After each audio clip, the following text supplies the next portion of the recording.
చార్మినార్ ఘోర అగ్ని ప్రమాద ఘటనలో మృతుల సంఖ్య 17కు చేరింది. షార్ట్ సర్క్యూట్ తో పెరల్స్ షాపు ఉన్న భవనంలో మంటలు చెలరేగాయి. మంటలు అంటుకుని దట్టమైన పొగ వ్యాపించడంతో స్పాట్లోనే 3 మృతి చెందారు. అగ్ని ప్రమాదంలో తీవ్రంగా గాయపడ్డ మరో 14 మంది ఆసుపత్రిలో చికిత్స పొందుతూ మృతి చెందారు. మృతుల్లో 5 మహిళలు, 8 మంది చిన్నారులు ఉన్నారు. ఫైర్ ఎగ్జిట్ లేకపోవడంతోనే ప్రమాద తీవ్రత పెరిగిందని అగ్నిమాపక శాఖ అధికారులు చెబుతున్నారు. ఉస్మానియాలో మృతదేహాలకు పోస్ట్ మార్టం కొనసాగుతోంది. అగ్ని ప్రమాద ఘటనా స్థలాన్ని డిప్యూటీ సీఎం భట్టి విక్రమార్క పరిశీలించారు.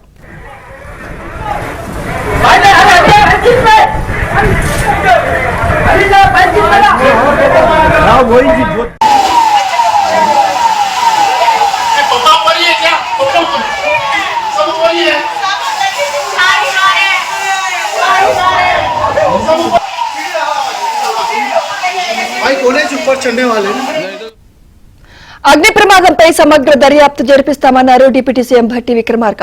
బాధితుల కుటుంబాలకు అండగా ఉంటామన్నారు. సంఘటన స్థలం నుంచి ప్రత్యేకంగా ఉండి అధికారులతో క్షేత్రస్థాయిలో వాళ్ళు కోఆర్డినేట్ చేస్తూ ఉన్నారు. వైద్య ఆరోగ్య శాఖ మార్చులు శ్రీ దామోదర్ రాజనరసింహ గారు ఉదయం నుంచి ఇక్కడి హాస్పిటల్లో ఉండి క్షతగాత్రులకు జరిగినటువంటి సంఘటనపైన విచారం వ్యక్తపరుస్తూనే వాళ్ళకు కావాల్సినటువంటి అన్నీ కూడా దగ్గరుండి పర్యవేక్షణ చేస్తూ ఏర్పాటు చూస్తూ ఉన్నారు. అట్లాగే ముఖ్యమంత్రి గారు నాకు ప్రత్యేకంగా ఫోన్ చేసి సంఘటన స్థలానికి హాస్పిటల్కి వెళ్ళి జరిగినటువంటి సంఘటన పైన తీవ్రమైనటువంటి విచారాన్ని రాష్ట్ర ప్రభుత్వం నుంచి వ్యక్తపరచడమే కాకుండా చనిపోయినటువంటి దురదృష్టవశాత్తు చనిపోయినటువంటి కుటుంబ సభ్యులకు సంబంధించి రాష్ట్ర ప్రభుత్వం తరఫు నుంచి ప్రగాఢమైనటువంటి సానుభూతిని సంతాపాన్ని తెలియజేయటమే కాకుండా చనిపోయినటువంటి వ్యక్తులకు సంబంధించి రాష్ట్ర ప్రభుత్వం నుంచి ఒక్కొక్క మనిషికి సంబంధించి 5 లక్షల రూపాయల వరకు ఎక్స్గ్రేషియా కూడా ప్రకటించడానికి రాష్ట్ర ప్రభుత్వం నిర్ణయం చేసింది. సరే వారి జీవితాలలో తిరిగి తీసుకొని రాలేము, కానీ సాధ్యమైనంత వరకు ఆ కుటుంబానికి ఎంతో కొంత వెసులుబాటు కల్పించడానికి ఈ 5 లక్షల రూపాయల ఎక్స్గ్రేషియా ఒక ఆర్థిక సహాయాన్ని ప్రభుత్వ పరంగా ప్రకటించడం జరిగిందని మీ ద్వారా తెలియజేస్తూ ఉన్నాం. ముఖ్యమంత్రి గారు ప్రత్యేకంగా కేబినెట్ సహచరులందరితో మాట్లాడి 5 లక్షల రూపాయలు ఎక్స్గ్రేషియాని ప్రకటించమని వారు స్పష్టంగా చెప్పినటువంటి సమాచారాన్ని మీ ద్వారా తెలియజేస్తూ ఉన్నాం. అలాగే సంఘటన జరిగిన మరుక్షణం నుంచే అటు ఫైర్ డిపార్ట్మెంట్ వారితో కానీ లేకపోతే ఇతర సిటీ పోలీస్ కమిషనర్ వారితో కానీ మున్సిపాలిటీ వారితో కానీ రెవెన్యూ డిపార్ట్మెంట్తో కానీ హెల్త్ డిపార్ట్మెంట్తో కానీ నిత్యం మానిటరింగ్ చేస్తూ ఆ కుటుంబ సభ్యులతో కూడా ఫోన్లో ముఖ్యమంత్రి గారు పర్సనల్గా మాట్లాడటం జరిగింది. మంత్రులంతా దగ్గరుండి ఈ క్షేత్రస్థాయిలో కావాల్సిన ఏర్పాట్లు కూడా చేస్తూ ఉన్నారు.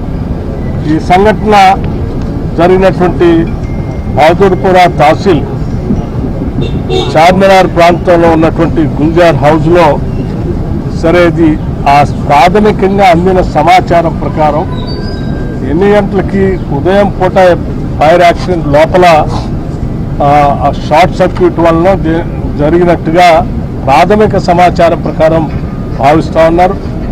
ఆ బిల్డింగ్లో పడుకున్నటువంటి వాళ్ళు ఆ షార్ట్ సర్క్యూట్ వల్ల రేగినటువంటి మంటలతోనో పొగతోనో వాళ్ళు మరణించినట్టుగా ప్రాథమిక సమాచారం ద్వారా సంబంధిత అధికారులు ఇచ్చినటువంటి సమాచారం తెలియజేస్తూ ఉన్నారు. ఈ ఫైర్ డిపార్ట్మెంట్కి ఉదయం పూట ఆ పరిసర ప్రాంతం నుంచి అనానిమస్ కాల్ ఒకటి 6:16 సమాచారం అందిస్తే 6:17 అక్కడ నుంచి ఫైర్ ఇంజిన్ ఇమ్మీడియట్గా మొగల్పురా ఫైర్ ఇంజిన్ 6:17 బయలుదేరి 6:20 ఆ ప్రాంతాలు చేరుకొని రెస్క్యూ ఆపరేషన్ మొదలుపెట్టడం జరిగింది. దీంట్లో దాదాపు 11 ఫైర్ ఇంజన్లు వాడటం, అట్లాగే ఒక రోబోని కూడా డిపార్ట్మెంట్ పరంగా వాడారు. 70 మంది ఫైర్మెన్లు, 17 మంది ఆఫీసర్లు దగ్గరుండి ఇంకా దాన్ని విస్తృతంగా స్ప్రెడ్ కాకుండా కంట్రోల్ చేస్తూ కాన్స్టెంట్గా మానిటర్ చేయడం వల్ల ఈ ప్రమాదం ఇంకా వ్యాప్తి చెందకుండా కంట్రోల్ చేయగలిగింది. ఈ డిపార్ట్మెంట్లన్నీ కోఆర్డినేషన్తో ఈ కార్యక్రమాన్ని చేస్తూ ఈ ప్రమాదాన్ని పరిమితానికి ముందుకు పోకుండా ఆఫ్ చేసేటువంటి కార్యక్రమంలో భాగంగా ఒక డిఎఫ్ఓ కూడా ఆ సంఘటనలో లోపలికి వెళ్ళి ఇంజ్యూర్ అయ్యి ఈరోజు స్మోక్తో అతను కూడా హాస్పిటలైజ్ అయి ఉన్నారు. వారికి కూడా ఆక్సిజన్ పెట్టి ట్రీట్మెంట్ చేస్తూ ఉన్నారు. ఇది ఏమైనప్పటికీ జరిగినటువంటి సంఘటన పట్ల రాష్ట్ర ప్రభుత్వం, మానవత్వం ఉన్నటువంటి అందరం కూడా ఈరోజు బాధిస్తున్నాం, శోకిస్తూ ఉన్నాం. ఇది అత్యంత దురదృష్టకరమైనటువంటి సంఘటనగా భావిస్తూ ఉన్నాం. తదుపరి ఈ కార్యక్రమాలన్నీ అయిన తర్వాత సంపూర్ణంగా విచారణ జరిపించి తీసుకోవాల్సినటువంటి నిర్ణయాలన్నీ చేస్తాం. రాష్ట్ర ప్రభుత్వం మాత్రం ప్రజలకు ఎప్పుడూ అన్ని శాఖల పరంగా అండగా ఉంటుందని ఈ సందర్భంగా తెలియజేస్తాం.